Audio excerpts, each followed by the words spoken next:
have a pile of 2.5 inch strips cut-offs and I want to make a mini quilt today. So all I'll need is just a few for this project, and you will also be using the Creative Grids 120-degree triangle quilt ruler as well as the standard 60-degree triangle ruler. I will have links down below in the description for them. Now for this block, you will need 12 2.5 inch strips by 10-inch long if you are using scraps. But take the 120-degree triangle ruler and line it up on your fabric like so and cut the excess off. Now you can use 2.5 inch strips by width of fabric from like a jelly roll and just keep cutting out 120-degree triangles out so you don't waste that much fabric. And that way you can make a larger quilt out of it. But since I am using my leftover scraps that I have on hand, I am going with a mini wall hang. Once you have 12 cut out, you are going to take 2 and place them right sides together and sew. Go ahead and iron open, and here is the star we will be making today. I chose rainbow prints in honor of Pride Month. Now we will need to cut 60-degree triangles. So take some yardage and cut one strip that is 4.5 inch by width of fabric. And you can keep your strip folded in half like so you can go ahead and cut 2 triangles out at the same time. Then using the Creative Grids 60-degree triangle ruler, cut out your triangles. Once you have cut the triangle out, just rotate your ruler upside down and cut another triangle like so. Now just keep going until you've cut out a total of 12 60-degree triangles. Going back to our rainbow diamonds, we are now going to form a block by taking one rainbow diamond and sew a background 60-degree triangle to the left side. If you did not cut your dog ears off of your triangle pieces, make sure you have a 1/4 inch point hanging off. Sew them together and press open. Then take another background 60-degree triangle and place it on the right side and sew them together and press that side open. Now we have created a larger 60-degree triangle block. You're going to repeat these steps to all of your rainbow diamonds. Once completed, lay your triangles out to form a hexi block. I chose to place them in a rainbow pattern around, and then divide your block into 2 sections. With the bottom portion, we'll be taking the green triangle and placing it right sides together to the blue triangle and sew with a 1/4 inch seam allowance and press open. Go ahead and take your purple triangle and place it right sides together to the pieces you just sewn and sew it together with a 1/4 inch seam allowance and press open again. Now, because we are using 120-degree half triangles, you will end up with a little bit of a bulky center point. I am just going to take some scissors and trim this part off. You don't have to, but it does help if you are having trouble matching your center points.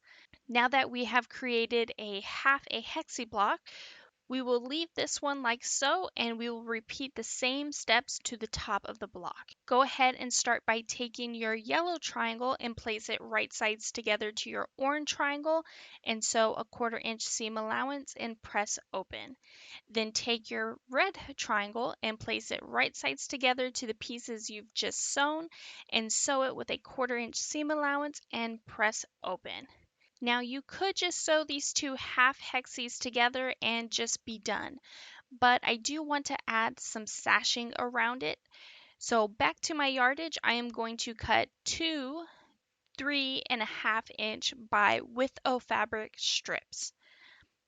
Take one of your half hexes and one 3.5 inch strip, and starting on the left side, lay your strip out like so and flip it over.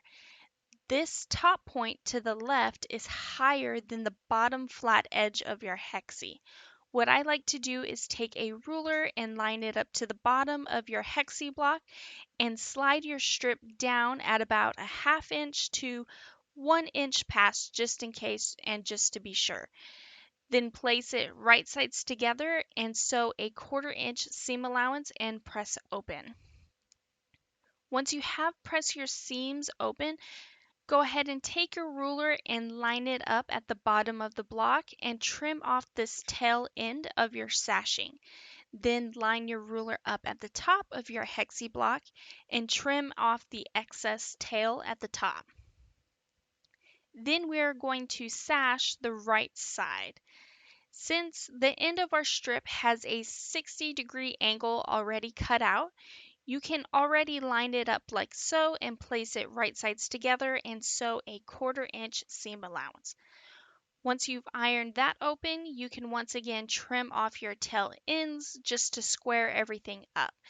And lastly, but not least, we are now going to sash the top of the hexi block. And since this is the end of our strip and it has the 60-degree angle cut again, we can go ahead and just line it up like so, and then go ahead and flip it right sides together and make sure you have that 1/4 inch triangle point sticking out right here, and then sew them together with a 1/4 inch seam allowance and press open. And go ahead and trim off the last tail end of your half hexi block and you are done. So now we have to repeat these same exact steps but to the bottom of the half hexi block. So we are going to go through it one more time since this can be the tricky part for some. And to make it easier, we will flip the block around. Now you can use the strip you last ended with since it already has the 60-degree line cut, but make sure it is long enough to complete your whole side.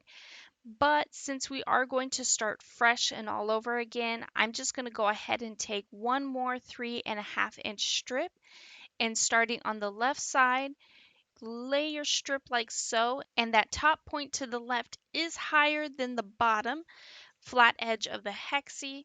So just take a ruler, line up the bottom of your hexi block, and slide your strip down about a 1/2 inch to 1 inch, give or take, just to be sure, and then place the right sides together and sew a 1/4 inch seam allowance, and then go ahead and press open.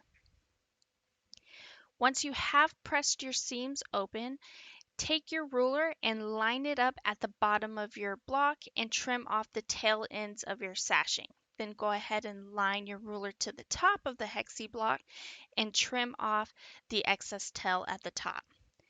Then we are going to sash the right side, and since the end of our strip has that 60-degree angle already cut, we can go ahead and line it up like so, and then place right sides together and sew that 1/4 inch seam allowance. Once ironed open, you can once again trim off your tail ends just to square everything up. And last but not least, we can now sash that top of the hexi block. And since our strip once again has the 60-degree angle cut, we can just line it up and flip it right sides together and make sure you have that 1/4 inch triangle point sticking out, and sew it together with a 1/4 inch seam allowance and press that open.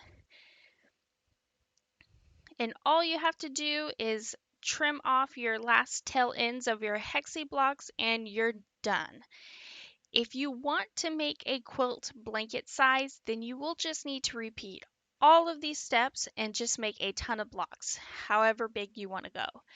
But since I am making a mini quilt, I am only going to need one block. So now we are going to sew the 2 half hexes together, and ta-da! All you have to do is quilt it and lastly add some binding.